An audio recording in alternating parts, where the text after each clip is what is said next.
ಪರಿಶುದ್ಧ ಸ್ಥಾನದಲ್ಲಿ ವಾಸ ಮಾಡುವಂಥ ನಮ್ಮ ಸರ್ವಶಕ್ತನಾದ ದೇವ, ನಿಮಗೆ ಸ್ತೋತ್ರ ಸ್ವಾಮಿ, ಸ್ತೋತ್ರ ದೇವ. ಸ್ವಾಮಿ, ಇಷ್ಟರವರೆಗೆ ನಿನ್ನ ಮಕ್ಕಳಾಗಿರುವಂಥ ನಾವು ದೇವ ನಿಮ್ಮನ್ನು ಸ್ತುತಿಸಿದ್ದೇವೆ, ನಿಮ್ಮನ್ನು ಕೊಂಡಾಡಿದ್ದೇವೆ ದೇವ. ಈಗಲಾದರೂ ಸ್ವಾಮಿ, ನಮ್ಮ ಆತ್ಮಕ್ಕೆ ಬೇಕಾಗಿರುವಂಥ ವಾಕ್ಯವನ್ನು ತಿಳಿದುಕೊಳ್ಳುತ್ತಿರುವಾಗ ನಿಮ್ಮ ಕೃಪೆ ಪರಿಶುದ್ಧಾತ್ಮನ ಸಹಾಯವನ್ನು ಕೊಟ್ಟು ದೇವ, ನಮ್ಮೆಲ್ಲರನ್ನ ನಿಮ್ಮ ವಾಕ್ಯದ ಕಡೆಗೆ ತಿರುಗಿಸಿ ದೇವ, ನಿಮ್ಮ ಸನ್ನಿಧಿಗೆ ಸೇರಿಸಿರೆಂದು ನಮ್ಮ ಪ್ರಭು ನಮ್ಮ ರಕ್ಷಕನೂ ಆಗಿರುವಂಥ ಯೇಸು ಪರಿಶುದ್ಧ ನಾಮದಲ್ಲಿ ಪ್ರಾರ್ಥಿಸುವೆನು ತಂದೆಯೇ, ಆಮೇನ್. ಪ್ರೀತಿಯ ನನ್ನ ಸಹೋದರ ಸಹೋದರಿಯರೇ, ದಯಮಾಡಿ ದೇವರ ವಾಕ್ಯವನ್ನು ಕೇಳುತ್ತಿರುವಾಗ ಯಾರೂ ಮಾತಾಡಬಾರದು. ಎಲ್ಲರೂ ನಿಶಬ್ದವಾದ ರೀತಿಯಲ್ಲಿ ಕುಳಿತುಕೊಳ್ಬೇಕಾಗಿ ತಮ್ಮಲ್ಲಿ ವಿನಂತಿಸಿಕೊಳ್ಳುತ್ತೇನೆ. ಯಾಕಂತಂದರೆ ದೇವರ ವಾಕ್ಯವನ್ನು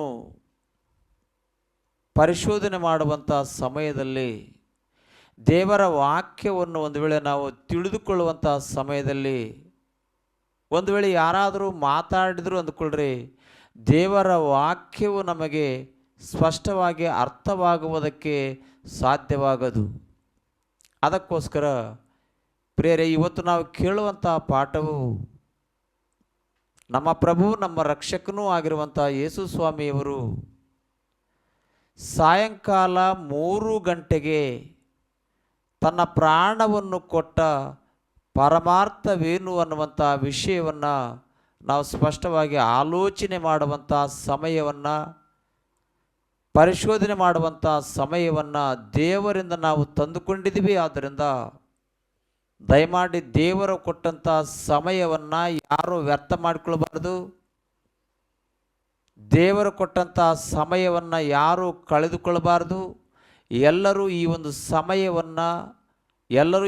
ಸಮಯವನ್ನು ಉಪಯೋಗಿಸಿಕೊಂಡು ನಮ್ಮ ಪ್ರಭು ನಮ್ಮ ರಕ್ಷಕನಾಗಿರುವಂಥ ಯೇಸು ಸ್ವಾಮಿಯವರು ಸಾಯಂಕಾಲ 3 ಗಂಟೆಗೆ ತನ್ನ ಪ್ರಾಣವನ್ನು ಯಾಕೆ ಕೊಟ್ಟಿರಬಹುದು ಅನ್ನುವಂಥ ವಿಷಯವನ್ನು ತಿಳಿದುಕೊಂಡು ಇನ್ನೂ ಕೆಲವರಿಗಾದರೂ ಈ ಒಂದು ವಿಷಯವನ್ನು ತಿಳಿಸಬೇಕು ಅನ್ನುವಂಥ ಆಲೋಚನೆಯಲ್ಲಿ ನಾವೆಲ್ಲರೂ ಮುಂದಕ್ಕೆ ಸಾಗಬೇಕು ಎಂದು ನಿಮ್ಮೆಲ್ಲರಿಗೂ ಮನವಿ ಮಾಡ್ತೀನಿ ಪ್ರಿಯರೇ. ಭಾಳಷ್ಟು ಮಂದಿ ದೇವರನ್ನು ನಂಬಿಕೊಂಡಿರುವಂಥವರು, ದೇವರ ವಾಕ್ಯವನ್ನು ನಂಬಿಕೊಂಡಿರುವಂಥವರು, ಯೇಸು ಸ್ವಾಮಿಯವರು ಎಷ್ಟು ಗಂಟೆಗೆ ಪ್ರಾಣವನ್ನು ಕೊಟ್ಟರೆ ಏನು ಪ್ರಯೋಜನ, ಆ ಎಲ್ಲ ವಿಷಯಗಳನ್ನು ತಿಳಿದುಕೊಳ್ಳುವಂಥ ಅವಸರವು ನಮಗೇಕೆ? ನಾವು ಯೇಸು ಸ್ವಾಮಿಯನ್ನು ನಂಬಿಕೊಂಡಿದ್ದೀವಿ ಸಾಕು, ನಾವು ಚರ್ಚಿಗೆ ಹೋಗ್ತಿದ್ದೀವಿ ಸಾಕು, ಆ ಎಲ್ಲ ವಿಷಯಗಳ ಬಗ್ಗೆ ನಮಗೇಕೆ ಎಂದು ಭಾಳಷ್ಟು ಮಂದಿ ಇಂಥ ಒಂದು ರಹಸ್ಯವಾದ ವಿಷಯಗಳನ್ನು ತಿಳಿದುಕೊಳ್ಳುವುದಕ್ಕೋಸ್ಕರವಾಗಿ ಅವರು ಆಲೋಚನೆ ಮಾಡುವುದನ್ನು ಬಿಟ್ಬಿಟ್ಟು ಆಲೋಚನೆ ಮಾಡಿ ಹೇಳುವಂಥವರನ್ನು ಕೂಡ ಹೀಯಾಳನೆ ಮಾಡಿ ಅದೆಲ್ಲವೂ ನಮಗ್ಯಾಕೆ ಅನ್ನುವಂಥವರನ್ನು ಕೂಡ ನಾವು ನೋಡ್ತಿದ್ವಿ. ಪ್ರಿಯರೇ, ನೀವು ಆಲೋಚನೆ ಮಾಡಿರಿ. ಯೇಸು ಸ್ವಾಮಿಯವರು 3 ಗಂಟೆಗೆ ಸಾಯಂಕಾಲ 3 ಗಂಟೆಗೆ ತನ್ನ ಪ್ರಾಣವನ್ನು ಕೊಡುವುದರಲ್ಲಿ ಏನು ಕಾರಣ ಅನ್ನುವಂಥ ವಿಷಯವನ್ನು ಒಂದು ವೇಳೆ ನಾವು ತಿಳಿದುಕೊಳ್ಳದೇ ಹೋದರೆ ಮುಂದೆ ಅನೇಕ ವಿಷಯಗಳನ್ನು ನಾವು ತಿಳಿದುಕೊಳ್ಳುವುದಕ್ಕೆ ಸಾಧ್ಯವಾಗದು. ಪಸ್ಕಾ ಹಬ್ಬವನ್ನು ಒಂದು ವೇಳೆ ನಾವು ತಿಳಿದುಕೊಳ್ಳದೆ ಹೋದರೆ ಉಳಿಯಿಲ್ಲದ ರೊಟ್ಟಿಗಳ ಹಬ್ಬ ಅನ್ನುವಂಥ ವಿಷಯವನ್ನು ತಿಳಿದುಕೊಳ್ಳುವುದಕ್ಕೆ ನಮಗಾಗದು. ಅನಂತರ ಈ ಒಂದು ಉಳಿಯಿಲ್ಲದ ರೊಟ್ಟಿಗಳ ಹಬ್ಬದ ವಿಷಯವನ್ನು ನಾವು ತಿಳಿದುಕೊಳ್ಳದೆ ಹೋದರೆ ನಮ್ಮ ಪ್ರಭು ನಮ್ಮ ರಕ್ಷಕನಾಗಿರುವಂಥ ಯೇಸು ಸ್ವಾಮಿಯವರು ವಾರದ ಮೊದಲನೇ ದಿನದಲ್ಲಿ ಜೀವಿತನಾಗಿ ಎದ್ದನು ಅಂತೇಳಿ ಬರೆಯಲ್ಪಟ್ಟಿದೆ. ಆದರೆ ಸ್ವಾಮಿಯವರು ಶಿಲುಬೆ ಮೇಲೆ ತನ್ನ ಪ್ರಾಣವನ್ನು ಕೊಟ್ಟು ಉಣಲ್ಪಟ್ಟು 3ನೇ ದಿನದಲ್ಲಿ ಎಬ್ಬಿಸಲ್ಪಟ್ಟಂಥ ವಾರ ಯಾವ ವಾರ ಅನ್ನುವಂಥ ವಿಷಯವನ್ನು ಕೂಡ ನಾವು ತಿಳಿದುಕೊಳ್ಳುವುದಕ್ಕೆ ಭಾಳಷ್ಟು ಕಷ್ಟವಾಗುವುದು. ಯಾಕಂತಂದರೆ ದೇವರು ಒಂದು ಕಾಲದಲ್ಲಿ ಇಸ್ರಾಯೇಲರಿಗೆ ನೇಮಿಸಿರುವಂಥ ಈ ಒಂದು ಹಬ್ಬಗಳ ವಿಷಯವಾಗಿ ನಾವು ಆಲೋಚನೆ ಮಾಡದೇ ಹೋದರೆ, ಪಸ್ಕ ಹಬ್ಬ ಅನ್ನುವಂಥದ್ದು ಇಸ್ರಾಯೇಲರು ಮಾಡಿದರು. ಪಸ್ಕ ಹಬ್ಬ ಅನ್ನುವಂಥದ್ದು ಇಸ್ರಾಯೇಲರು ಮಾಡಿದರು. ಆದರೆ ಆ ಪಸ್ಕ ಹಬ್ಬ ಅನ್ನುವಂಥದ್ದು ಯಾವುದನ್ನು ಸೂಚಿಸುವುದು, ಏನನ್ನು ಸೂಚಿಸುವುದು ಅನ್ನುವಂಥ ವಿಷಯವನ್ನು ನಾವು ತಿಳ್ಕೊಳ್ಳದೆ ಹೋದರೆ ಮುಂದೆ ಅನೇಕ ವಿಷಯಗಳಿಗೆ ನಾವು ನ್ಯಾಯ ಮಾಡುವುದಕ್ಕೆ ಸಾಧ್ಯವಾಗಲಾರದು ಅನ್ನುವಂಥ ವಿಷಯವನ್ನು ಕೂಡ ನಾವು ಗಮನಿಸಬೇಕು. ಆದ ಕಾರಣ ಪ್ರಿಯರೇ, ಇವತ್ತು ಈ ವಿಷಯವನ್ನು ತಿಳ್ಕೊಳ್ಬೇಕು ಅನ್ನುವಂಥವ್ರು ಯಾರಾದರೂ ಇದ್ದರೆ, ನಾನು ಹೇಳುವಂಥ ಈ ವಿಷಯ ಅಂದರೆ ಯೇಸು ಸ್ವಾಮಿಯವರು ಸಾಯಂಕಾಲ 3 ಗಂಟೆಗೆ ತನ್ನ ಪ್ರಾಣವನ್ನು ಯಾಕೆ ಕೊಟ್ಟರು ಅನ್ನುವಂಥ ವಿಷಯವನ್ನು ತಿಳ್ಕೊಳ್ಬೇಕು ಅನ್ನುವಂಥವ್ರು ಯಾರಾದರೂ ಇದ್ದರೆ, ಮೊದಲನೇದಾಗಿ ಅವ್ರಿಗಿರಬೇಕು ತಾಳ್ಮೆ ಅನ್ನೋಂಥದ್ದಿರಬೇಕು. ತಾಳ್ಮೆ ಅನ್ನುವಂಥದ್ದಿಲ್ಲದೆ ಹೋದರೆ ನಿಜವಾಗಲೂ ನಾನು ಹೇಳುವಂಥ ಈ ಒಂದು ಮಾತುಗಳು ಅರ್ಥವಾಗವು ಅನ್ನುವಂಥ ವಿಷಯವನ್ನು ಮೊದಲನೇದಾಗಿ ಗಮನಿಸಬೇಕು. ಅಷ್ಟೊಂದು ಆಸಕ್ತಿ ನಮಗಿಲ್ಲ, ಅಷ್ಟೊಂದು ತಾಳ್ಮೆಯೂ ಕೂಡ ನಮಗಿಲ್ಲ. ಕೇವಲ ಒಂದು 5-10 ನಿಮಿಷಗಳ ಕಾಲ ನಾವು ದೇವರ ವಾಕ್ಯವನ್ನು ಕೇಳ್ತೀವಿ. ಅನಂತರ ದೇವರ ವಾಕ್ಯವನ್ನು ಕೇಳುವುದಕ್ಕಾದರೂ ಕೂಡ ನಮಗೆ ಸಮಯವು ಸಾಲದು. ಯಾವಾಗಲೂ ನಾವು ಉದ್ಯೋಗವನ್ನು ಮಾಡಬೇಕು, ಯಾವಾಗಲೂ ನಮ್ಮ ಕೆಲಸಗಳನ್ನು ಮಾಡಿಕೊಳ್ಬೇಕು. ಇಂಥ ಒಂದು ಕೆಲಸಗಳಲ್ಲಿಯೇ ನಾವು ಯಾವಾಗಲೂ ಕಾಲವನ್ನು ಕಳೀತೀವಿ. ಆದ್ದರಿಂದ ನಾವು ದೇವರ ವಾಕ್ಯವನ್ನು ತಿಳ್ಕೊಳ್ಳುವುದಕ್ಕೋಸ್ಕರವಾಗಿ ನಮಗೆ ಆಸಕ್ತಿಯೂ ಇಲ್ಲ, ತಾಳ್ಮೆಯೂ ಇಲ್ಲ ಅಂತೇಳುವವರು ಯಾರಾದರೂ ಇದ್ದರೆ ದಯಮಾಡಿ ಅವರು ದೇವರ ವಾಕ್ಯವನ್ನು ಕೇಳುವುದನ್ನಾದರೂ ಬಿಟ್ಬಿಡ್ರಿ. ಆದರೆ ಸ್ವಲ್ಪ ಅರ್ಧಂಬರ್ಧ ತಿಳಿದುಕೊಂಡು ಅವರು ಹೀಗೆ ಹೇಳುವರು, ಅವರು ಹಾಗೆ ಹೇಳುವರು ಅನ್ನುವಂಥ ವಿಷಯವನ್ನು ಹೇಳಿ ದೇವರ ವಾಕ್ಯವನ್ನು ಪ್ರಬಲ ಮಾಡಿಸುವುದನ್ನು ಬಿಟ್ಟು ದೇವರ ವಾಕ್ಯಕ್ಕೆ ಅಪಮಾನ ತರುವಂಥವರನ್ನು ಕೂಡ ನಾವು ದಯಮಾಡಿ ಅವರನ್ನು ನಿಲ್ಲಿಸಬೇಕು ಅನ್ನುವಂಥ ಆಲೋಚನೆಯಲ್ಲಿ ನೀವೆಲ್ಲರೂ ದೇವರ ವಾಕ್ಯವನ್ನು ಕೇಳಬೇಕು ಎಂದು ನಿಮ್ಮೆಲ್ಲರಿಗೂ ಮನವಿ ಮಾಡ್ತೀನಿ. ಪ್ರಿಯರೇ, ಆಸಕ್ತಿ ಇಲ್ಲದೆ ಹೋದರೆ ದೇವರ ವಾಕ್ಯವು ಅರ್ಥವಾಗದು. ತಾಳ್ಮೆ ಇಲ್ಲದೆ ಹೋದರೆ ದೇವರ ವಾಕ್ಯವು ಅರ್ಥವಾಗದು. ಪ್ರಿಯರೇ, ಈ ಲೋಕದಲ್ಲಿ ಮನುಷ್ಯನು ಏನೇನೋ ತಿಳಿದುಕೊಳ್ಳುವುದಕ್ಕೋಸ್ಕರವಾಗಿ ಸಮಯವನ್ನು ಕೊಡುವನು. ಏನೇನೋ ತಿಳಿದುಕೊಳ್ಳುವುದಕ್ಕೋಸ್ಕರವಾಗಿ ಮನುಷ್ಯನು ಸಮಯವನ್ನು ಕೊಡುವನು. ಏನೇನೋ ಪರಿಶೋಧನೆ ಮಾಡುವುದಕ್ಕೋಸ್ಕರವಾಗಿ ಮನುಷ್ಯನು ಸಮಯವನ್ನು ಕೊಡುವನು. ಆದರೆ ದೇವರ ವಾಕ್ಯವನ್ನು ತಿಳಿದುಕೊಳ್ಳುವುದಕ್ಕೋಸ್ಕರವಾಗಿ ಮನುಷ್ಯನು ಸಮಯವನ್ನು ಕೊಡದೆ ಈ ಲೋಕದಲ್ಲಿ ಯಾವಾಗಲೂ ನನ್ನ ಕಾರ್ಯಗಳನ್ನೇ ನಾನು ಮಾಡಿಕೊಳ್ಳುವುದಕ್ಕೋಸ್ಕರವಾಗಿ ಸಮಯವನ್ನು ಕೊಡ್ತೀನಿ ಅಂತಂದರೆ ಅಂಥವರಿಗೆ ದೇವರ ವಾಕ್ಯವು ಅರ್ಥವಾಗದು ಅನ್ನುವಂಥ ವಿಷಯವನ್ನು ಕೂಡ ನಾವಿಲ್ಲಿ ಸ್ಪಷ್ಟವಾಗಿ ಗಮನಿಸಬೇಕು. ಎಲ್ಲವನ್ನೂ ಪರಿಶೋಧನೆ ಮಾಡುವಂಥ ನೀನು, ಎಲ್ಲವನ್ನು ತಿಳ್ಕೊಳ್ಬೇಕು ಅಂತೇಳಿ ಹೋರಾಟ ಮಾಡುವಂಥ ನೀನು, ದೇವರ ವಾಕ್ಯವನ್ನು ತಿಳಿದುಕೊಳ್ಳುವುದಕ್ಕೋಸ್ಕರವಾಗಿ ನೀನು ಪರಿಶೋಧನೆ ಮಾಡುವುದಕ್ಕೋಸ್ಕರವಾಗಿ ನಿನಗೆ ಸಮಯವಿಲ್ಲ ಅಂತಂದರೆ ನಿನ್ನ ಸಮಯವೆಷ್ಟು? ನೀನು ಈ ಲೋಕದಲ್ಲಿ ಬಾಳುವ ದಿನಮಾನಗಳೆಷ್ಟು? ಆದ ಕಾರಣ ನೀನು ಬಾಳುವ ದಿನಮಾನಗಳೆಲ್ಲವೂ, ನಾನು ಬಾಳುವ ದಿನಮಾನಗಳೆಲ್ಲವೂ ಸುಮಾರು 60, 70, 80 ವರ್ಷಗಳ ಕಾಲ ಮಾತ್ರ. ಆದರೆ ನಾವೆಲ್ಲರೂ ಸತ್ತ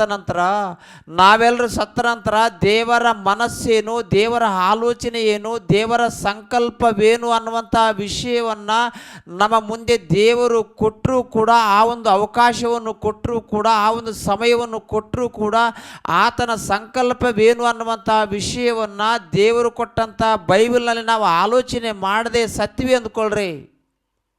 ಮುಂದೆ ನಮ್ಮ ಪರಿಸ್ಥಿತಿ ಏನಾಗುವುದು ಅದನ್ನು ಒಂದು ಸಲ ನಾವು ಗಮನಿಸಬೇಕು. ಇಲ್ಲ, ನಮ್ಮ ಇಷ್ಟಾನುಸಾರವಾಗಿ ನಾವು ಜೀವಿಸ್ತೀವಿ, ನಾವು ಯೇಸು ಸ್ವಾಮಿಯನ್ನು ನಂಬಿಕೊಂಡಿದ್ದೀವಿ, ದೇವರ ವಾಕ್ಯವನ್ನು ಪರಿಶೋಧನೆ ಮಾಡುವುದಕ್ಕೋಸ್ಕರವಾಗಿ ನಮಗೆ ಸಮಯವಿಲ್ಲ ಅಂತಂದರೆ ಅದು ನಿಮ್ಮಿಷ್ಟ. ಅದನ್ನು ಯಾರು ಏನು ಮಾಡಲಿಕ್ಕಾಗದು. ದಯಮಾಡಿ ನೀವು ಆಲೋಚನೆ ಮಾಡಿರಿ. ಆದರೆ ನಾವು ಮಾತ್ರ ಅವರು ಕೇಳದೆ ಹೋದರೂ ಕೂಡ ನಾವು ದೇವರ ವಾಕ್ಯವನ್ನು ಹೇಳುವುದನ್ನು ಮಾತ್ರ ನಾವು ಎಂದಿಗೂ ನಿಲ್ಲಿಸಬಾರ್ದು. ಆ ದೇವರಿಂದ ನಾವು ಹೊಂದಿರುವಂಥ ಕರ್ತವ್ಯವಾದ್ದರಿಂದ ನಾವು ಹೇಳಲಿಕ್ಕೆ ಇಷ್ಟಪಡ್ತೀವಿ.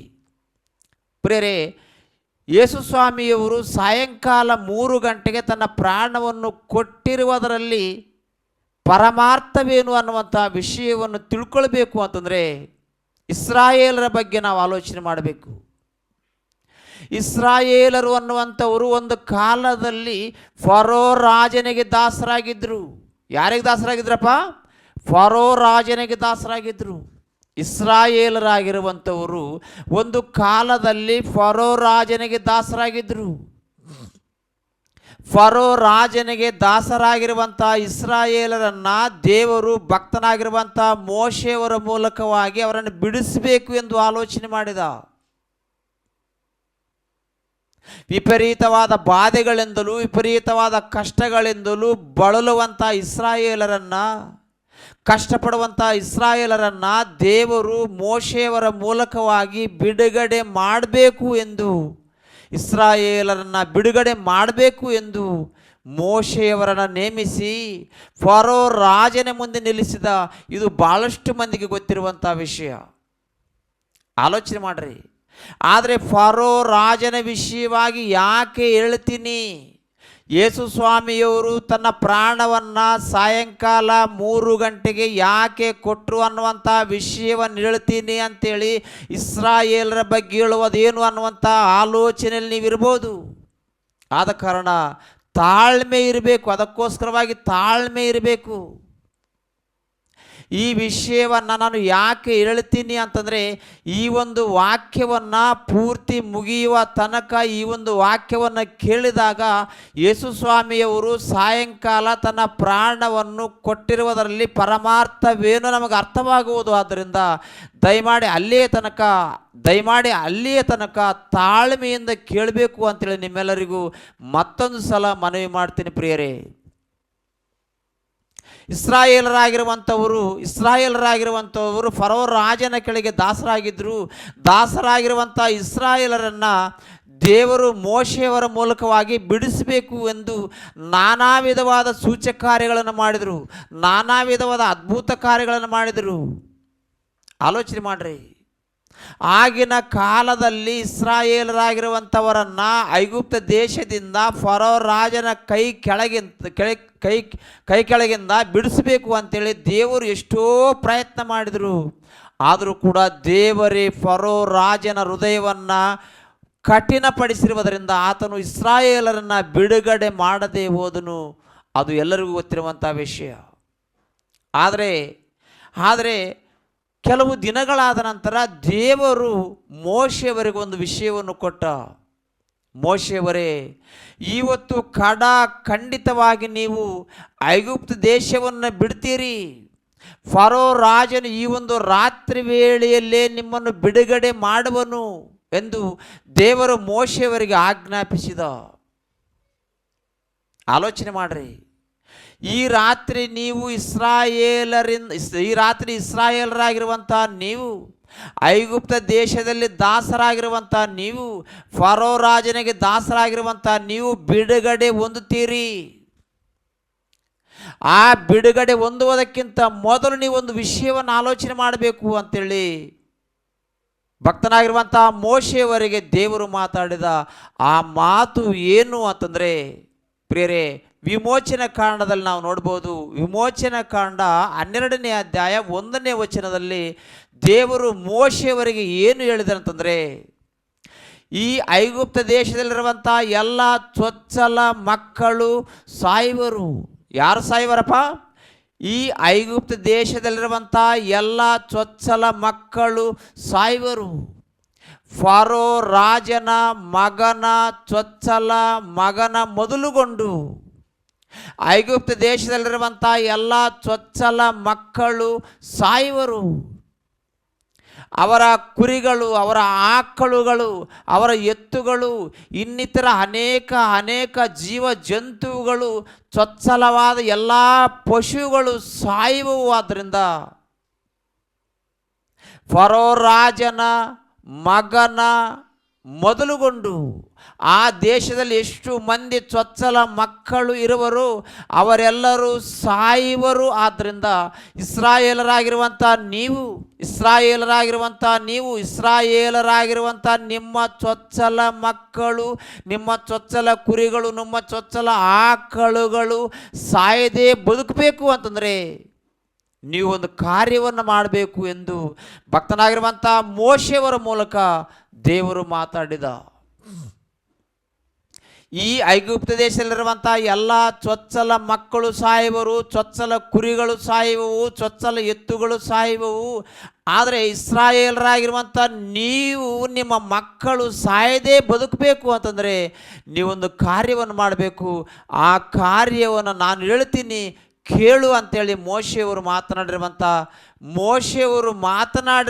ಮಾತನ್ನು, ಇಸ್ರಾಯೇಲರಿಗೆ ಹೇಳಿರುವಂಥ ಮಾತನ್ನು ಒಂದು ಸಲ ನಾವು ವಿಮೋಚನ ಕಾಂಡದಲ್ಲಿ ನೋಡೋಣ್ರಿ. ವಿಮೋಚನ ಕಾಂಡ 12ನೇ ಅಧ್ಯಾಯ 1ನೇ ವಚನದಲ್ಲಿ ನಾವು ನೋಡಿ ಒಂದು ಸಲ ಆಲೋಚನೆ ಮಾಡೋಣ್ರಿ. ಐಗುಪ್ತ ದೇಶದಲ್ಲಿ ಯೆಹೋವನು ಮೋಶೆ ಆರೋನರ ಸಂಗಡ ಮಾತಾಡಿಂತೆಂದನು, ಎಲ್ಲ ಮಾಸಗಳಲ್ಲಿ ಇದೇ ನಿಮಗೆ ಆದಿಮಾಸವಾಗಿರಬೇಕು, ಇದೇ ನಿಮಗೆ ಪ್ರತಿ ವರ್ಷದ ಮೊದಲನೇ ತಿಂಗಳಾಗಿರಬೇಕು. ಇದರ ವಿಷಯದಲ್ಲಿ ನೀವು ಇಸ್ರಾಯೇಲರ ಸಮೂಹಕ್ಕೆಲ್ಲ ಅಪ್ಪಣೆ ಮಾಡಬೇಕಾದದ್ದು ಏನೆಂದರೆ, ಈ ತಿಂಗಳಿನ 10ನೇ ದಿನದಲ್ಲಿ ನಿಮ್ಮ ಗೋತ್ರಗಳ ಪ್ರತಿಯೊಂದು ಮನೆಯವರು ಒಂದೊಂದು ಕುರಿಮರಿಯನ್ನಾಗಲಿ ಆಡುಮರಿಯನ್ನಾಗಲಿ ತೆಗೆದುಕೊಳ್ಳಬೇಕು. ಕುಟುಂಬವು ಚಿಕ್ಕದಾಗಿದ್ದರೂ ಪೂರಾ ಒಂದು ಮರಿಯನ್ನು ತಿನ್ನುವುದಕ್ಕೆ ಆಗದೇ ಹೋದ ಪಕ್ಷಕ್ಕೆ ನೆರೆಮನೆಯ ಕುಟುಂಬದೊಂದಿಗೆ ಸೇರಿ ಒಬ್ಬೊಬ್ಬನು ಇಷ್ಟಿಷ್ಟು ತಿನ್ನುವನೆಂದು ಗೊತ್ತು ಮಾಡಿಕೊಂಡು ಜನಗಳ ಸಂಖ್ಯೆಗನುಸಾರ ಮರಿಯನ್ನು ತೆಗೆದುಕೊಳ್ಳಲಿ. ಆ ಮರಿಯು ಪೂರ್ಣಾಂಗವಾದ 1 ವರ್ಷದ ಗಂಡಾಗಿರಬೇಕು. ಕುರಿಗಳಿಂದಾಗಲಿ ಆಡುಗಳಿಂದಾಗಲಿ ಅದನ್ನು ತೆಗೆದುಕೊಳ್ಳಬಹುದು ಅಂತೇಳಿ ದೇವರು ಇಸ್ರಾಯೇಲರಿಗೆ ಮೋಶೆಯವರ ಮೂಲಕ ಆಜ್ಞೆಯನ್ನು ಕೊಟ್ಟಂಥ ಆಜ್ಞೆ ಇವತ್ತು ನಾವು ಓದಿದ್ದೀವಿ. ನೀವು ಇಸ್ರಾಯೇಲರಾಗಿರುವಂಥ ನೀವು, ನಿಮ್ಮ ಚೊಚ್ಚಲ ಮಕ್ಕಳು ಸಾಯಬಾರದು ಅಂತಂದರೆ ನೀವು ಮೊದಲನೇ ತಿಂಗಳಿನ 14ನೇ ದಿನದ ಸಂಜೆ ವೇಳೆಯಲ್ಲಿ ನೀವೊಂದು ಕುರಿಯನ್ನು ಕೊಯ್ದು ಆ ಕುರಿಯ ರಕ್ತವನ್ನು ನಿಮ್ಮ ಮನೆಯ ಬಾಗಿಲಿಗೆ ಹಚ್ಚಬೇಕು. ಏನು ಹಚ್ಬೇಕ್ರಿ? ಆ ಒಂದು ಕುರಿಯನ್ನು ಕೊಯ್ದು ಕುರಿಯ ರಕ್ತವನ್ನು ನಿಮ್ಮ ಮನೆಯ ಬಾಗಿಲಿಗೆ ಹಚ್ಚಬೇಕು. ಆಗ ಏನಾಗುವುದು? ಆ ಒಂದು ರಕ್ತವನ್ನು ಸಂಹಾರಕ ದೂತನು ಯಾರ ಮನೆಯ ಬಾಗಿಲಿಗೆ ಹಚ್ಚಿರುವುದನ್ನು ಸಂಹಾರಕ ದೂತನು ನೋಡುವನು. ಆ ಮನೆಯೊಳಗಿರುವಂಥ ಚೊಚ್ಚಲ ಮಕ್ಕಳು ಸಾಯದೆ ಬದುಕುವರು. ಅದಕ್ಕೋಸ್ಕರ ಐಗುಪ್ತ ದೇಶದಲ್ಲಿರುವಂಥ ಎಲ್ಲ ಚೊಚ್ಚಲ ಮಕ್ಕಳು ಸತ್ರೂ ಕೂಡ ಇಸ್ರಾಯೇಲರ ಚೊಚ್ಚಲ ಮಕ್ಕಳು ಸಾಯದೆ ಬದುಕಬೇಕು ಅಂತಂದರೆ ಈ ಸಾಯಂಕಾಲದ ವೇಳೆಯಲ್ಲಿ, ಅಂದರೆ ಮೊದಲನೇ ತಿಂಗಳಿನ 14ನೇ ದಿನದ ಸಂಜೆ ವೇಳೆಯಲ್ಲಿ ಯೆಹೋವನು ನೇಮಿಸಿದ ಪಸ್ಕಾ ಹಬ್ಬವನ್ನು ಮಾಡಬೇಕು ಅಂತೇಳಿ ದೇವರು ಆಗಿನ ಕಾಲದಲ್ಲಿರುವಂಥ ಇಸ್ರಾಯೇಲರಿಗೆ ಕೊಟ್ಟಂಥ ಆಜ್ಞೆಯನ್ನು ಇಸ್ರಾಯೇಲರು ನೆರವೇರಿಸಿದರು. ಅದೇ ರೀತಿಯಾಗಿ ಒಂದು ಕುರಿಯನ್ನು ಕೊಯ್ದರು. ಆ ಕುರಿಯ ರಕ್ತವನ್ನು ತಮ್ಮ ಮನೆಯ ಬಾಗಿಲಿಗೆ ಹಚ್ಚಿದರು. ಆಗ ಸಂಹಾರಕ ದೂತನು ಇಸ್ರಾಯೇಲರ ಚೊಚ್ಚಲ ಮಕ್ಕಳನ್ನು ಸಾಯಿಸದೆ ಅವರನ್ನು ಬದುಕಿಸಿದ. ಆಗ ಅವರು ಯಾವ ಕಾಲದಲ್ಲಿ ಕುರಿಯನ್ನು ಕೊಯ್ದರು, ಆ ದೇವರ ಆಜ್ಞೆಯ ಮೇರೆಗೆ ಯಾವ ಕಾಲದಲ್ಲಿ, ಯಾವ ಸಮಯದಲ್ಲಿ, ಯಾವ ತಿಂಗಳಿನಲ್ಲಿ, ಯಾವ ದಿನದಲ್ಲಿ ಆ ಒಂದು ಕುರಿಯನ್ನು ಕೊಯ್ದರು, ಅದೇ ದಿನದಲ್ಲೇ ಪ್ರತಿ ವರ್ಷವೂ ನೀವು ಪಸ್ಕಾ ಹಬ್ಬವನ್ನು ಮಾಡಬೇಕು ಎಂದು ದೇವರು ಅವರಿಗೆ ಒಂದು ನೇಮಕವನ್ನು ನೇಮಿಸಿದ. ಇಸ್ರಾಯೇಲರಾಗಿರುವಂಥ ನೀವು ಯಾವ ರೀತಿಯಾಗಿ ಐಗುಪ್ತ ದೇಶದಲ್ಲಿರುವಂಥ ಎಲ್ಲ ಚೊಚ್ಚಲ ಮಕ್ಕಳು ಸತ್ರು, ಆದರೆ ನೀವು ನಿಮ್ಮ ಮಕ್ಕಳು ಮಾತ್ರ ಸಾಯದೆ ಬದುಕುವುದಕ್ಕೋಸ್ಕರ ಆ ಕುರಿಯ ರಕ್ತವು ಹೇಗೆ ನಿಮ್ಮನ್ನು ರಕ್ಷಣೆ ಮಾಡಿತು, ಅದಕ್ಕೆ ಜ್ಞಾಪಕಾರ್ಥವಾಗಿ ಪ್ರತಿ ವರ್ಷವೂ ನೀವು ಆ ಒಂದು ಹಬ್ಬವನ್ನು ಮಾಡಬೇಕು. ಅದು ಪಸ್ಕ ಹಬ್ಬ ಅಂಥೇಳಿ ದೇವರು ಇಸ್ರಾಯೇಲರಿಗೆ ಭಕ್ತನಾಗಿರುವಂಥ ಮೋಶೆಯವರ ಮೂಲಕ ನೇಮಿಸಿದನು. 6ನೇ ವಚನ, ವಿಮೋಚನೆ ಕಾಂಡದಲ್ಲಿ 6ನೇ ವಚನದಲ್ಲಿ ನಾವು ನೋಡೋಣ್ರಿ, ಅವರು ಯಾವ ಕಾಲದಲ್ಲಿ ಆ ಒಂದು ಕುರಿಯನ್ನು ಕೊಯ್ದಿದ್ರು ಅದನ್ನು ಒಂದು ಸಲ ನಾವು ಆಲೋಚನೆ ಮಾಡೋಣ್ರಿ. ಈ ತಿಂಗಳಿನ 14ನೇ ದಿನದವರೆಗೆ ಅವುಗಳನ್ನು ಇಟ್ಟುಕೊಂಡಿದ್ದು, ಆ ದಿನದ ಸಂಜೆ ವೇಳೆಯಲ್ಲಿ ಇಸ್ರಾಯೇಲರ ಸಮೂಹದವರೆಲ್ಲರೂ ತಮ್ಮ ತಮ್ಮ ಕೂಟಗಳಲ್ಲಿ ಕೊಯ್ಯಬೇಕು. ಅವರು ಅವುಗಳ ರಕ್ತದಲ್ಲಿ ಸ್ವಲ್ಪ ತೆಗೆದು ತಾವು ಭೋಜನವನ್ನು ಮಾಡುವ ಮನೆ ಬಾಗಿಲಿನ 2 ನಿಲುವು ಕಂಬಗಳಿಗೂ ಮೇಲಿನ ಪಟ್ಟಿಗೂ ಹಚ್ಚಬೇಕು. ಆ ರಾತ್ರಿಯಲ್ಲಿ ಆ ಮಾಂಸವನ್ನು ಭೋಜನ ಮಾಡಬೇಕು. ಅಂತಂದರೆ ಸಾಯಂಕಾಲದ ವೇಳೆಯಲ್ಲೇ, ಸಂಜೆ ವೇಳೆಯಲ್ಲೇ ಅವರು ಕುರಿಯನ್ನು ಕೊಯ್ದರು. ಅದೇ ಸಮಯದಲ್ಲಿ ಪ್ರತಿ ವರ್ಷವೂ ನೀವು ಪಸ್ಕ ಹಬ್ಬವನ್ನು ಮಾಡಬೇಕು ಎಂದು ದೇವರು ಇಸ್ರಾಯೇಲರಿಗೆ ಆಜ್ಞಾಪಿಸಿರುವಂಥ ಆಜ್ಞೆಯನ್ನು ಕೂಡ ಒಂದು ಸಲ ಯಾಜಕ ಕಾಂಡದಲ್ಲಿ ಕೂಡ ನಾವು ನೋಡೋಣ್ರಿ. ಯಾಜಕ ಕಾಂಡ 23ನೇ ಅಧ್ಯಾಯದಲ್ಲಿ 23ನೇ ಅಧ್ಯಾಯ 5ನೇ ವಚನ, 23ನೇ ಅಧ್ಯಾಯ 5ನೇ ವಚನದಲ್ಲಿ, ಮೊದಲನೇ ತಿಂಗಳಿನ 14ನೇ ದಿನದ ಸಂಜೆ ವೇಳೆಯಲ್ಲಿ ಯೆಹೋವನು ನೇಮಿಸಿದ ಪಸ್ಕ ಹಬ್ಬವನ್ನು ಆಚರಿಸಬೇಕು. ಪಸ್ಕ ಹಬ್ಬ ಆಗಬೇಕು ಅಂತೇಳಿ ದೇವರು ಹೇಳಿದ. ಪ್ರೇರೆ, ಮೊದಲನೇ ತಿಂಗಳಿನ 14ನೇ ದಿನದ ಸಂಜೆ ವೇಳೆಯಲ್ಲಿ ಯಾವ ರೀತಿಯಾಗಿ ಮೋಶೆಯವರಿಗೆ ದೇವರು ಮೊದಲು ಆಜ್ಞಾಪಿಸಿದನು, ಅದೇ ಸಾಯಂಕಾಲದ ವೇಳೆಯಲ್ಲಿ ಇಸ್ರಾಯೇಲರು ತಮ್ಮ ಚೊಚ್ಚಲ ಮಕ್ಕಳನ್ನು ಬ್ರತಿಕಿಸುವುದಕ್ಕೋಸ್ಕರವಾಗಿ ಯಾವ ಸಮಯದಲ್ಲಿ ಕುರಿಯನ್ನು ಕೊಯ್ದಿದ್ರು, ಯಾವ ದಿನದಲ್ಲಿ ಕುರಿಯನ್ನು ಕೊಯ್ದಿದ್ರು, ಅದೇ ದಿನದಲ್ಲಿ ಅದೇ ಸಮಯದಲ್ಲಿ ಇಸ್ರಾಯೇಲರು ಪಸ್ಕ ಹಬ್ಬವನ್ನು ಮಾಡಬೇಕು ಎಂದು ದೇವರು ಕೊಟ್ಟಂಥ ಆಜ್ಞೆಯ ಮೇರೆಗೆ ಇಸ್ರಾಯೇಲರು ಪ್ರತಿ ವರ್ಷ ಪಸ್ಕ ಹಬ್ಬವನ್ನು ಮಾಡಿದರು. ಪ್ರೇರೆ, ನೀವು ಗಮನಿಸಿರಿ, ಯೇಸು ಸ್ವಾಮಿಯವರು ಸಾಯಂಕಾಲ 3 ಗಂಟೆಗೆ ತನ್ನ ಪ್ರಾಣವನ್ನು ಯಾಕೆ ಕೊಟ್ಟನು ಅನ್ನುವಂಥ ವಿಷಯವನ್ನು ತಿಳ್ಕೊಳ್ಬೇಕು ಅಂತಂದರೆ, ಪಸ್ಕ ಹಬ್ಬದ ಪರಮಾರ್ಥವೇನು, ದೇವರು ಇಸ್ರಾಯೇಲರಿಗೆ ಪಸ್ಕ ಹಬ್ಬವನ್ನು ಆಚರಣೆ ಮಾಡುವುದಕ್ಕೋಸ್ಕರವಾಗಿ ಯಾಕೆ ಅವರಿಗೆ ಆಜ್ಞಾಪಿಸಿದನು ಅನ್ನುವಂಥ ವಿಷಯವನ್ನು ಕೂಡ ನಾವು ಗಮನಿಸಬೇಕು. ಉಳಿಯಿಲ್ಲದ ರೊಟ್ಟಿಗಳ ಹಬ್ಬವನ್ನು ಯಾಕೆ ಅವರಿಗೆ ನೇಮಿಸಿದರು ಅನ್ನುವಂಥ ವಿಷಯವನ್ನು ಕೂಡ ನಾವು ಆಲೋಚನೆ ಮಾಡಬೇಕು. ಆಗಿನ ಕಾಲದಲ್ಲಿ ಸುಗ್ಗಿ ಹಬ್ಬವನ್ನು ಅಥವಾ ಪಂಚಶತ್ತಮ ದಿನದ ಹಬ್ಬವನ್ನು ಇಸ್ರಾಯೇಲರಿಗೆ ಆಚರಿಸಬೇಕು ಅಂತೇಳಿ ಯಾಕೆ ಆಜ್ಞಾಪಿಸಿದರು ಅನ್ನುವಂಥ ವಿಷಯವನ್ನು ಕೂಡ ನಾವು ಆಲೋಚನೆ ಮಾಡಬೇಕು. ಈ 3 ಹಬ್ಬಗಳನ್ನು ಆಲೋಚನೆ ಮಾಡದೆ ಹೋದರೆ, ಇವುಗಳ ಸಾರಾಂಶವನ್ನು ತಿಳ್ಕೊಳ್ಳದೆ ಹೋದರೆ ಅನೇಕ ವಿಷಯಗಳನ್ನು ನಾವು ತಿಳಿದುಕೊಳ್ಳುವುದಕ್ಕೆ ಸಾಧ್ಯವಾಗದು ಅನ್ನುವಂಥ ವಿಷಯವನ್ನು ಗಮನಿಸಬೇಕು. ಇಸ್ರಾಯೇಲರು ಮೊದಲನೇ ತಿಂಗಳಿನ 14ನೇ ದಿನದ ಸಂಜೆ ವೇಳೆಯಲ್ಲಿ ಯೆಹೋವನು ನೇಮಿಸಿದ ಪಸ್ಕ ಹಬ್ಬವನ್ನು ಮಾಡುತ್ತಾ ಬಂದರು. ಎಲ್ಲಿಯ ತನಕ ಆಲೋಚನೆ ಮಾಡ್ರಿ. ಇಸ್ರಾಯೇಲರು ಆ ಒಂದು ಪಸ್ಕ ಹಬ್ಬವನ್ನು ಮಾಡ್ತಾ ಬಂದರು. ಯಾವ ಕಾಲದಲ್ಲಿ? ಸಾಯಂಕಾಲದಲ್ಲಿ. ಯಾವ ತಿಂಗಳಿನಲ್ಲಿ? ಚೈತ್ರ ಮಾಸದಲ್ಲಿ. ಯಾವ ದಿನದಲ್ಲಿ? 14ನೇ ದಿನದಲ್ಲಿ. ಈ ರೀತಿಯಾಗಿ ಇವರು ಮಾಡ್ತಾ ಬಂದರು. ಆದರೆ ಕೆಲವು ಕಾಲದ ನಂತರ ನಮ್ಮ ಪ್ರಭುವಾಗಿರುವಂಥ ಯೇಸು ಸ್ವಾಮಿಯವರು ಕೂಡ ಆ ಒಂದು ಹಬ್ಬವನ್ನು ಮಾಡಿದರು. ಅದನ್ನು ಕೂಡ ಒಂದು ಸಲ ನಾವು ನೋಡೋಣ್ರಿ.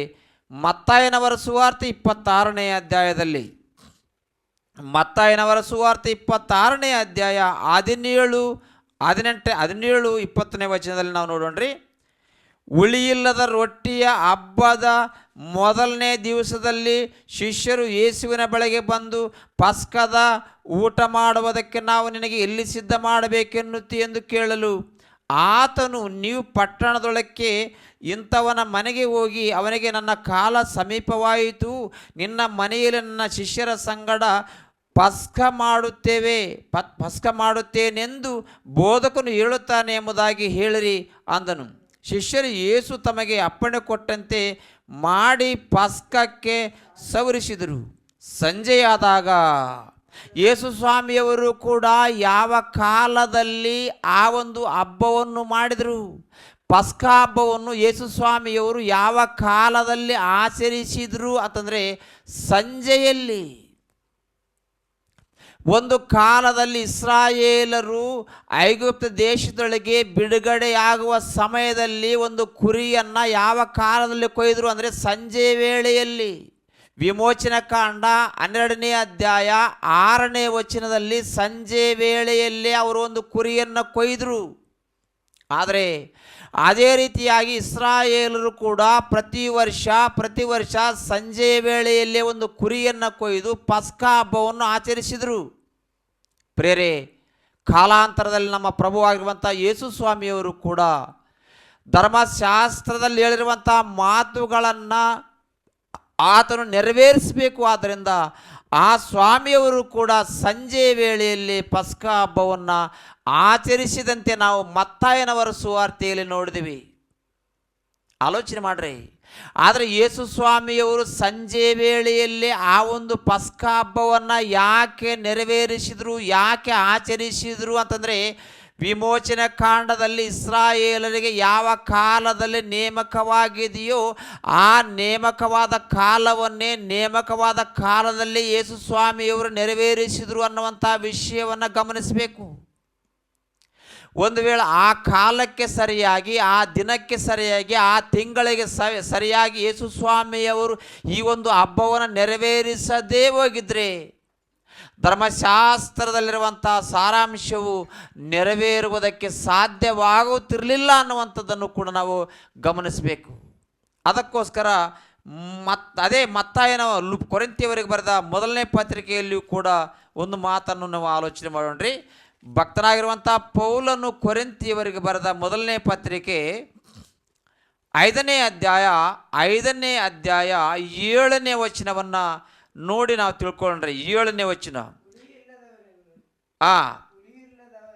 7ನೇ ವಚನದಲ್ಲಿ, ನೀವು ಉಳಿಯಿಲ್ಲದವರೆನಿಸಿಕೊಂಡಿದ್ದರಿಂದ ಹಳೆ ಉಳಿಯನ್ನು ತೆಗೆದು ಹಾಕಿ ಹೊಸ ಕಣಕದಂತಾಗಿರ್ರಿ. ಹಳೆ ಉಳಿಯನ್ನು ತೆಗೆದು ಹಾಕಿ ಹೊಸ ಕಣಕದಂತಾಗಿರ್ರಿ. ಆಲೋಚನೆ ಮಾಡ್ರಿ. ಯಾಕಂದರೆ ನಮ್ಮ ಪಸ್ಕದ ಯಜ್ಞದ ಕುರಿಯು ಕೊಯ್ದಿದೆ. ಅದ್ಯಾವುದಂದರೆ ಕ್ರಿಸ್ತನೇ. ಒಂದು ಕಾಲದಲ್ಲಿ ಇಸ್ರಾಯೇಲರು ಮಾಡಿರುವಂಥ ಪಸ್ಕವು ನೆರಳು. ಅದು ಯಾರನ್ನು ಸೂಚಿಸುವುದಕ್ಕೋಸ್ಕರವಾಗಿ ಇಸ್ರಾಯೇಲರು ಪಸ್ಕ ಹಬ್ಬವನ್ನು ಮಾಡಿದರು ಅಂತಂದರೆ, ನಮ್ಮ ಪ್ರಭುವಾಗಿರುವಂಥ ಯೇಸು ಸ್ವಾಮಿಯನ್ನು ಸೂಚಿಸುವುದಕ್ಕೋಸ್ಕರವಾಗಿ ಆಗಿನ ಕಾಲದಲ್ಲಿ ಪಸ್ಕ ಹಬ್ಬವನ್ನು ಅವರು ಮಾಡಿದರು.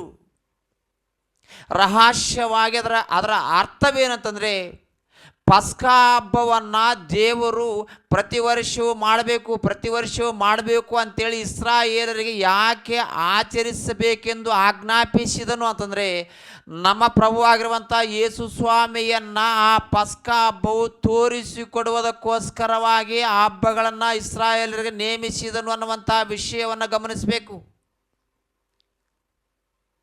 ಪ್ರೇರೆ, ನೀವು ಆಲೋಚನೆ ಮಾಡ್ರಿ. ಒಂದು ಕಾಲದಲ್ಲಿ ಇಸ್ರಾಯೇಲರು ಪಸ್ಕ ಹಬ್ಬವನ್ನು ಯಾಕೆ ಮಾಡಿದರು ಅಂತಂದರೆ, ಅದು ಯೇಸು ಸ್ವಾಮಿಯನ್ನು ಸೂಚಿಸುವುದು, ನಮ್ಮ ಪ್ರಭುವಾಗಿರುವಂಥ ಯೇಸು ಸ್ವಾಮಿಯನ್ನು ಸೂಚಿಸುವುದು.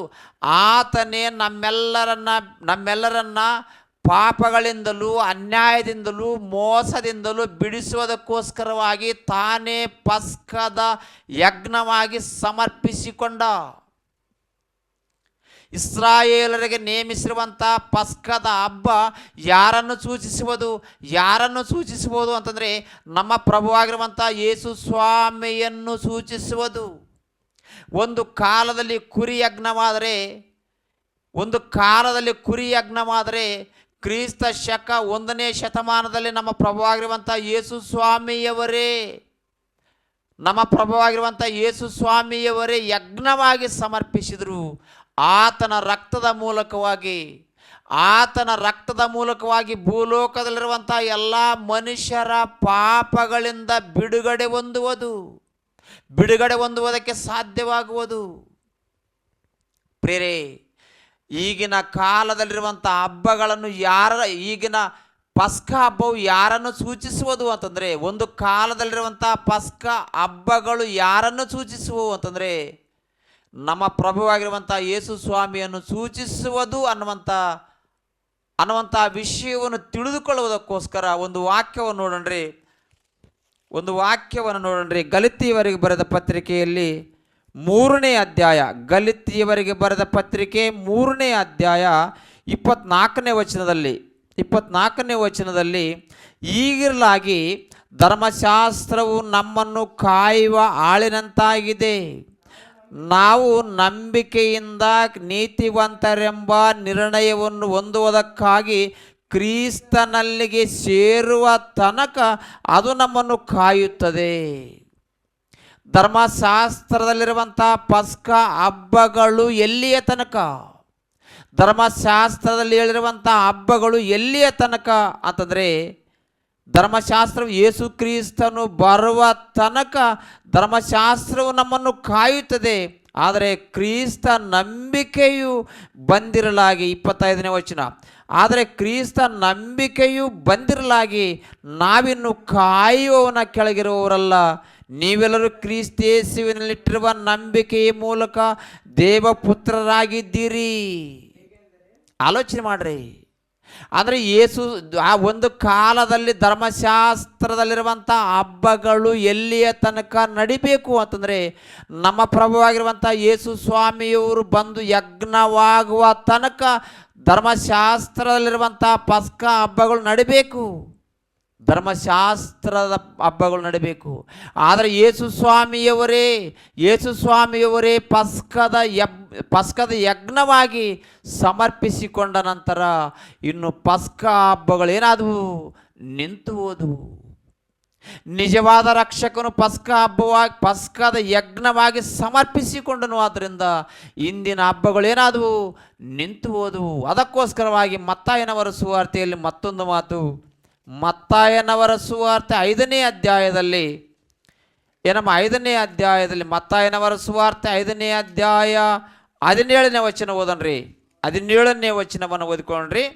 ಮೋಶೆಯ ಧರ್ಮಶಾಸ್ತ್ರವನ್ನಾಗಲಿ ಪ್ರವಾದಿಗಳ ವಚನವನ್ನಾಗಲಿ ತೆಗೆದುಹಾಕೋದಕ್ಕೆ ನಾನು ಬಂದೆನೆಂದು ನೆನೆಸಬೇಡಿರಿ.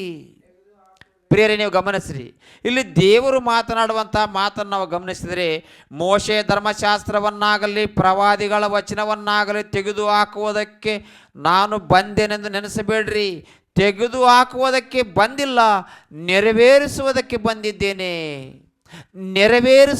ಬಂದಿದ್ದೇನೆ.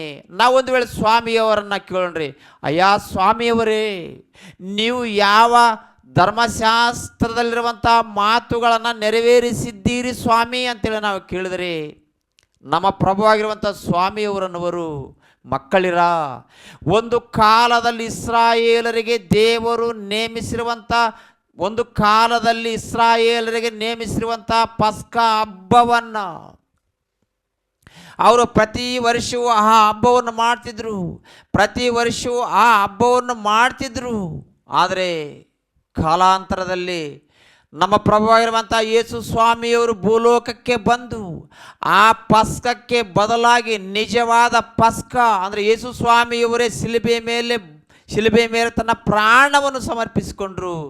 ಆದ ಕಾರಣ ಮೋಶೆ ಧರ್ಮಶಾಸ್ತ್ರದಲ್ಲಿ ಹೇಳಿರುವಂಥ ಮಾತು, ವಿಮೋಚನ ಕಾಂಡ 12ನೇ ಅಧ್ಯಾಯದಲ್ಲಿ ಹೇಳಿರುವಂಥ ಮಾತು, ಯಾಜಕ ಕಾಂಡ 23ನೇ ಅಧ್ಯಾಯ 5ನೇ ವಚನದಲ್ಲಿ ಹೇಳಿರುವಂಥ ಮಾತುಗಳನ್ನು ನೆರವೇರಿಸಿದ್ದೀನಿ ಎಂದು ಸ್ವಾಮಿಯವರು ಮಾತನಾಡುವಂಥ ಮಾತನ್ನು ನಾವು ಕೇಳಬಹುದು. ಪ್ರಿಯರೇ, ಆ ಹಬ್ಬಗಳ ಅರ್ಥವೇನು? ಆ ಹಬ್ಬಗಳು ಯಾವುದನ್ನು ಸೂಚಿಸುವುದು ಅಂತಂದರೆ, ನಮ್ಮ ಪ್ರಭುವಾಗಿರುವಂಥ ಯೇಸು ಸ್ವಾಮಿಯನ್ನು ಸೂಚಿಸುವುದು. ಆತನೇ ಪಸ್ಕವಾಗಿ ಯಜ್ಞವಾಗಿ ಬಲಿಯಾದನು. ಆದ್ದರಿಂದ ಆತನು ಪಸ್ಕ ಹಬ್ಬವನ್ನು ನೆರವೇರಿಸಿದನು. ಯಾವ ಕಾಲದಲ್ಲಿ ನೆರವೇರಿಸಿದ್ರು ಅದನ್ನು ಕೂಡ ನೋಡೋಣ್ರಿ. ಯಾವ ಕಾಲದಲ್ಲಿ ಇಸ್ರಾಯೇಲರು ಆ ಒಂದು ಕುರಿಯನ್ನು ಕೊಯ್ದರು, ಯಾವ ಕಾಲದಲ್ಲಿ ಪಸ್ಕ ಹಬ್ಬವನ್ನು ನೆರವೇರಿಸ್ತಿದ್ರು, ಅದರಂತೆ ಯೇಸು ಸ್ವಾಮಿಯವರು ಕೂಡ ಯಾವ ಕಾಲದಲ್ಲಿ ನೆರವೇರಿಸಿರುವರು. ಮತ್ತಾಯನವರ ಸುವಾರ್ತೆ 27ನೇ ಅಧ್ಯಾಯ 45ನೇ ವಚನವನ್ನು ನೋಡಿ ಆಲೋಚನೆ ಮಾಡೋಣ್ರಿ. ಮಧ್ಯಾಹ್ನ 12 ಗಂಟೆಯಿಂದ 3 ಗಂಟೆಯವರೆಗೆ, ಮಧ್ಯಾಹ್ನ 12 ಗಂಟೆಯಿಂದ 3 ಗಂಟೆಯವರೆಗೆ. ಮತ್ತೊಂದು ಮಾತು, ಮಾರ್ಕನವರ ಸುವಾರ್ತೆ 15ನೇ ಅಧ್ಯಾಯ, ಮಾರ್ಕನವರ ಸುವಾರ್ತೆ 15ನೇ ಅಧ್ಯಾಯ 33ನೇ ವಚನವನ್ನು ಕೂಡ ನೋಡೋಣ್ರಿ. 33ನೇ ವಚನವನ್ನು ಕೂಡ, ಮಧ್ಯಾಹ್ನವಾದಾಗ ದೇಶದ ಮೇಲೆಲ್ಲ ಕತ್ತಲೆ ಕವಿಯಿತು, ಸಾಯಂಕಾಲ 3 ಗಂಟೆಯ ತನಕ ಇತ್ತು. ಸಾಯಂಕಾಲ 3 ಗಂಟೆಯ ತನಕ ಆ ದೇಶದಲ್ಲೆಲ್ಲ ಕತ್ತಲೆ ಕವಿಯಿತು. ಸಾಯಂಕಾಲ 3 ಗಂಟೆಗೆ ಯಾಕೆ ಸಾಯಂಕಾಲ 3 ಗಂಟೆಗೆ ಯೇಸು ಸ್ವಾಮಿಯವರು ತನ್ನ ಪ್ರಾಣವನ್ನು ಕೊಡಬೇಕು ಅಂತಂದರೆ, ಒಂದು ಕಾಲದಲ್ಲಿ ಇಸ್ರಾಯೇಲರು ಸಾಯಂಕಾಲ 3 ಗಂಟೆಯ ಸಮಯದಲ್ಲಿ ತಮ್ಮ ಚೊಚ್ಚಲು ಮಕ್ಕಳನ್ನು ಬ್ರತಿಕಿಸುವುದಕ್ಕೋಸ್ಕರವಾಗಿ ದೇವರಿಂದ ಹೊಂದಿರುವಂಥ ಆಜ್ಞೆಯನ್ನು 3 ಗಂಟೆಗೆ ಒಂದು ಕುರಿಯನ್ನು ಕೊಯ್ದು ತಮ್ಮ ಮನೆಯ ಬಾಗಿಲಿಗೆ ಆ ಒಂದು ಕುರಿಯ ರಕ್ತವನ್ನು ಹಚ್ಚಿ ತಮ್ಮ ಚೊಚ್ಚಲ ಮಕ್ಕಳನ್ನು ರಕ್ಷಣೆ ಮಾಡಿಕೊಂಡ್ರು. ಆದ್ದರಿಂದ ಆ ಸಮಯಕ್ಕೆ ಸರಿಯಾಗಿ ಯೇಸು ಸ್ವಾಮಿಯವರು ಸಾಯಂಕಾಲ 3 ಗಂಟೆಗೆ ತನ್ನ ಪ್ರಾಣವನ್ನು ಕೊಟ್ಟು ಭೂಲೋಕದಲ್ಲಿರುವಂಥ ಎಲ್ಲ ಮನುಷ್ಯರನ್ನು, ಅಂದರೆ ಭೂಲೋಕದಲ್ಲಿರುವಂಥ ಎಲ್ಲ ಮನುಷ್ಯರನ್ನು, ಸರಿಯಾಗಿರುವಂಥ ಮನುಷ್ಯರನ್ನು ರಕ್ಷಣೆ ಮಾಡಿದನು ಅಥವಾ ಬಿಡುಗಡೆ ಮಾಡಿದನು. ಯಾವ ಕಾಲದಲ್ಲಿ? ಸಾಯಂಕಾಲ 3 ಗಂಟೆಗೆ ತನ್ನ ಪ್ರಾಣವನ್ನು ಕೊಟ್ಟದರಲ್ಲಿ ನಮ್ಮೆಲ್ಲರನ್ನು ಆತನು ಬಿಡುಗಡೆ ಮಾಡಿದನು. ಬಿಡುಗಡೆ ಮಾಡಿದನು ಅಂದರೆ ಅರ್ಥವೇನು? ಒಂದು ಕಾಲದಲ್ಲಿ ಇಸ್ರಾಯೇಲರಾಗಿರುವಂಥವರು ಫರೋ ರಾಜನಿಗೆ ದಾಸರಾಗಿದ್ದರು. ಒಂದು ಕಾಲದಲ್ಲಿ ಇಸ್ರಾಯೇಲರಾಗಿರುವಂಥವರು ಫರೋ ರಾಜನಿಗೆ ದಾಸರಾಗಿದ್ದರು. ಫರೋ ರಾಜನಿಗೆ ದಾಸರಾಗಿರುವಂಥ ಇಸ್ರಾಯೇಲರನ್ನು ಆಗಿನ ಕಾಲದಲ್ಲಿ ಒಂದು ಕುರಿಯ ರಕ್ತವು ಏನು ಮಾಡಿತು? ಅವರನ್ನು ಬಿಡಿಸಿತು, ಅವರನ್ನು ಬಿಡುಗಡೆ ಮಾಡಿತು.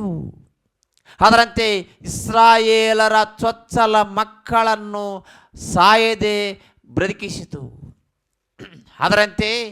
ಅದರಂತೆ ನಿಜವಾದ ಪಸ್ಕ ಆಗಿರುವಂಥ ಯೇಸು ಸ್ವಾಮಿಯವರು ತಲೆಬೆ ಮೇಲೆ ತನ್ನ ಪ್ರಾಣವನ್ನು ಅಥವಾ ತನ್ನ ರಕ್ತವನ್ನು ಕೊಟ್ಟದರ ಮೂಲಕವಾಗಿ ಭೂಲೋಕದಲ್ಲಿರುವಂಥ ಮನುಷ್ಯರಾಗಿರುವಂಥ ನಾವು, ಪಾಪವನ್ನು ಮಾಡಿರುವಂಥ ನಾವು, ಅನ್ಯಾಯವನ್ನು ಮಾಡಿರುವಂಥ ನಾವು, ಮೋಸ ಮಾಡಿರುವಂಥ ನಾವು, ಇಂಥ ಒಂದು ಅಪರಾಧಗಳ ಮೂಲಕವಾಗಿ ಸತ್ತಿರುವಂಥ ನಾವು, ನಮ್ಮನ್ನು ಬಿಡುಗಡೆ ಮಾಡುವುದಕ್ಕೋಸ್ಕರವಾಗಿ ಸ್ವಾಮಿಯವರು ಏನು ಮಾಡಿದರು? ಶಿಲುಬೆಯ ಮೇಲೆ ತನ್ನ ಪ್ರಾಣವನ್ನು ಸಾಯಂಕಾಲ 3 ಗಂಟೆಗೆ ಕೊಟ್ಟರು. ಕಾರಣ ಏನು ಅಂತಂದರೆ, ಮೋಶೆ ಧರ್ಮಶಾಸ್ತ್ರವನ್ನಾಗಲಿ ಪ್ರವಾದಿಗಳ ವಚನವನ್ನಾಗಲಿ ತೆಗೆದು ಹಾಕುವುದಕ್ಕೆ ನಾನು ಬಂದೆನೆಂದು ನೆನೆಸಬೇಡ್ರಿ, ನೆರವೇರಿಸುವುದಕ್ಕೆ ಬಂದಿದ್ದೇನೆ ಅಂತೇಳಿ ಹೇಳಿದ ಮಾತಿನ ಪ್ರಕಾರವಾಗಿ ಇಸ್ರಾಯೇಲರು ಯಾವ ಕಾಲದಲ್ಲಿ ಆ ಒಂದು ಕುರಿಯನ್ನು ಕೊಯ್ದು ಪಸ್ಕ ಹಬ್ಬವನ್ನು ಮಾಡಿದರು, ಅದೇ ರೀತಿಯಾಗಿ ಯೇಸು ಸ್ವಾಮಿಯವರು ಕೂಡ ಸಾಯಂಕಾಲ 3 ಗಂಟೆಗೆ ತನ್ನ ಪ್ರಾಣವನ್ನು ಕೊಟ್ಟು ಭೂಲೋಕದಲ್ಲಿರುವಂಥ ಎಲ್ಲ ಮನುಷ್ಯರನ್ನು ಪಾಪಗಳಿಂದ ಬಿಡಿಸಿದನು. ಆ ವಾಕ್ಯವನ್ನು ನೋಡೋಣ್ರಿ. ಯೋಹಾನನವರ ಸುವಾರ್ತೆ ಒಂದೇ ಒಂದು ವಾಕ್ಯವನ್ನು ತೋರಿಸಿ ಮುಗಿಸ್ತೀನಿ. ನಮ್ಮ ದಯಮಾಡಿ ಯಾರು ಭಯಪಡಬೇಡ್ರಿ. 8ನೇ ಅಧ್ಯಾಯ 33ನೇ ವಚನದಲ್ಲಿ 32ರಿಂದ 32, 33 ಸತ್ಯವು ನಿಮ್ಮನ್ನು ಬಿಡುಗಡೆ ಮಾಡುವುದು ಎಂದು ಹೇಳಿದನು.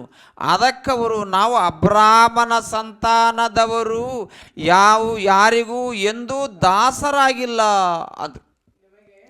ಸತ್ಯವಾಗಿರುವಂಥ ಯೇಸು ಸ್ವಾಮಿ ಹೇಳಿದ, ಸತ್ಯವೇ ನಿಮ್ಮನ್ನು ಬಿಡುಗಡೆ ಮಾಡುವುದು, ಸತ್ಯವೇ ನಿಮ್ಮನ್ನು ಬಿಡುಗಡೆ ಮಾಡುವುದು ಎಂದು ಯೇಸು ಸ್ವಾಮಿಯವರು ಒಂದು ಕಾಲದಲ್ಲಿರುವಂಥ ಇಸ್ರಾಯೇಲರಿಗೂ ಯಹೂದ್ಯರಿಗೂ ಹೇಳಿದಾಗ ಅವರಂದರು, ನಾವು ಅಬ್ರಾಮನ ಸಂತಾನದವರು. ನಾವಂದರೆ ಏನಂತ ಕಂಡಿದ್ರಿ? ನಾವು ಅಬ್ರಾಮನ ಸಂತಾನದವರು, ಆದ್ದರಿಂದ ನಾವು ಯಾರಿಗೂ ಎಂದೂ ದಾಸರಾಗಿಲ್ಲ ಅಂದರು. ಆದರೆ ಮೋಸದ ಮಾತು. ಆದರೆ ಅವರು ಹೆಚ್ಚಿಸಿಕೊಳ್ಳುವಂಥ ಮಾತನ್ನು ಸ್ವಾಮಿಯವ್ರಿಗೆ ಹೇಳಿದರು. ಒಂದು ಕಾಲದಲ್ಲಿ ಅಶೂರಿಯರಿಗೆ ದಾಸರಾಗಿದ್ದರು, ಅಮೋನಿಯರಿಗೆ ದಾಸರಾಗಿದ್ದರು, ಮೊಹಾಬ್ರಿಗೆ ದಾಸರಾಗಿದ್ದರು, ಬಬುಲೋನಿಯರಿಗೆ ದಾಸರಾಗಿದ್ದರು, ಎಷ್ಟೋ ಮಂದಿ ಐಗುಪ್ತರಿಗೆ ದಾಸರಾಗಿದ್ದರು, ಎಷ್ಟೋ ಮಂದಿಗೆ ಅವರ ದಾಸರಾಗಿದ್ದರೂ ಕೂಡ ನಾವು ಅಬ್ರಾಮನ ವಂಶದವರು, ನಾವು ಎಂದೂ ಯಾರಿಗೆ ದಾಸರಾಗಿಲ್ಲ ಅಂತೇಳಿ ಸುಳ್ಳು ಮಾತುಗಳನ್ನು ಹೇಳಿದರು ಯೇಸು ಸ್ವಾಮಿಯವರಿಗೆ. ಆದರೆ ಸ್ವಾಮಿಯವರಂದರು, ಸ್ವಾಮಿಯವರಂದರು ಏನಂತ ನೋಡಪ್ಪ, ನಿಮಗೆ ನಿಜವಾಗಿ ಹೇಳುತ್ತೇನೆ, ಪಾಪ ಮಾಡುವವರೆಲ್ಲರೂ ಪಾಪಕ್ಕೆ ದಾಸರು. ಈ ಲೋಕದಲ್ಲಿ ಪಾಪ ಮಾಡುವವರೆಲ್ಲರೂ ಪಾಪಕ್ಕೆ ದಾಸರಾಗುವರು. ಪಾಪಕ್ಕೆ ದಾಸರಾಗಿರುವಂಥವರನ್ನು, ಪಾಪದಲ್ಲಿ ಸೆರೆಯಾಗಿರುವಂಥವರನ್ನು ಬಿಡಿಸುವುದಕ್ಕೋಸ್ಕರವಾಗಿ ಯೇಸು ಸ್ವಾಮಿಯವರು ಶಿಲುಬೆ ಮೇಲೆ ಪಸ್ಕ ಯಜ್ಞವಾಗಿ ಸಾಯಂಕಾಲ 3 ಗಂಟೆಗೆ ಸಮರ್ಪಿಸಿಕೊಂಡ್ರು. ಆಲೋಚನೆ ಮಾಡ್ರಿ, ಸಾಯಂಕಾಲದಲ್ಲಿ 3 ಗಂಟೆಗೆ ನಮ್ಮ ಪಾಪಗಳಿಂದ ಆತನು ಬಿಡಿಸುವುದಕ್ಕೋಸ್ಕರವಾಗಿ, ಅನ್ಯಾಯದಿಂದ ಬಿಡಿಸುವುದಕ್ಕೋಸ್ಕರವಾಗಿ, ವ್ಯಭಿಚಾರದಿಂದ ಬಿಡಿಸುವುದಕ್ಕೋಸ್ಕರವಾಗಿ, ಮೋಸಗಳಿಂದ ಬಿಡಿಸುವುದಕ್ಕೋಸ್ಕರವಾಗಿ ಶಿಲುಬೆ ಮೇಲೆ ತನ್ನ ಪ್ರಾಣವನ್ನು ಕೊಟ್ಟರು, ತನ್ನ ರಕ್ತವನ್ನು ಕೊಟ್ಟರು.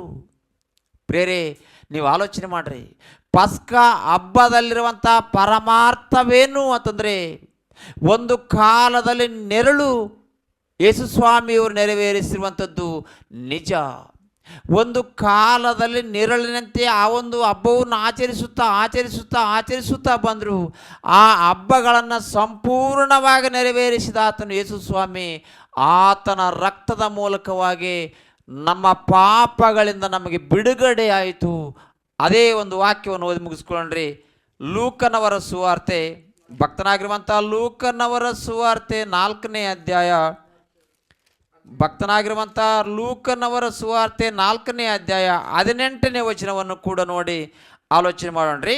18ನೇ ವಚನ, ಕರ್ತನ ಆತ್ಮವು ನನ್ನ ಮೇಲೆ ಅದೇ, ಆತನು ನನ್ನನ್ನು ಬಡವರಿಗೆ ಶುಭವರ್ತಮಾನವನ್ನು ಸಾರುವುದಕ್ಕೆ ಅಭಿಷೇಕಿಸಿದನು, ಸೆರೆಯವರಿಗೆ ಬಿಡುಗಡೆಯಾಗುವುದನ್ನು ಅಂತೇಳಿ ಬರೆಯಲ್ಪಟ್ಟಿದೆ. ನೋಡ್ರಿ, ಸೆರೆಯವರಿಗೆ ಬಿಡುಗಡೆಯಾಗುವುದನ್ನು ಅಂತಂದ್ರೆ ಅರ್ಥವೇನು? ನಿಜವಾಗಲೂ ಜೈಲಿನೊಳಗಿರುವಂಥವರನ್ನು ಬಿಡಿಸುವನಂತಲ್ಲ.